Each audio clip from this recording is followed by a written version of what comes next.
আসসালামু আলাইকুম প্রিয় দর্শক, আশা করি সবাই ভালো আছেন। আমিও আপনাদের দোয়া ভালো আছি, আর ভালো থাকেন সবাই, এটাই দোয়া করি। তো আজকে আমি একটা বায়োগ্যাস প্ল্যান্ট দেখাবো। এটা হচ্ছে কুমিল্লা জেলা চান্দিনা উপজেলা রামমোহন গ্রামে। তো এই প্ল্যান্টটা হচ্ছে 4.8 ঘনমিটার।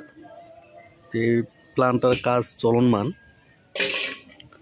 তো এটা হচ্ছে ইনলেট পাইপ, এখানে ইনলেট ট্যাঙ্কি হবে, মিক্সচার মেশিন হবে,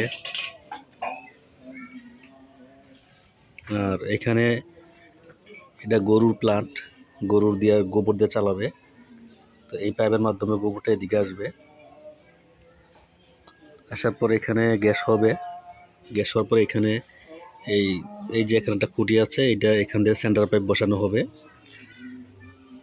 এটা ডোমের গাঁথনি হচ্ছে। তো এটা দিয়ে গ্যাসটা সাপ্লাই হবে এখানে। এই যে এখানে একটা ইয়া হবে, সেন্টার পাইপ বসবে। তো আপনাদের যাদের 2 থেকে 3টি গরু আছে বা লেয়ার মুরগি আছে, তারাও বায়োগ্যাস প্ল্যান করতে পারেন। ছোট বড় সব ধরনের প্ল্যান আমরা করি।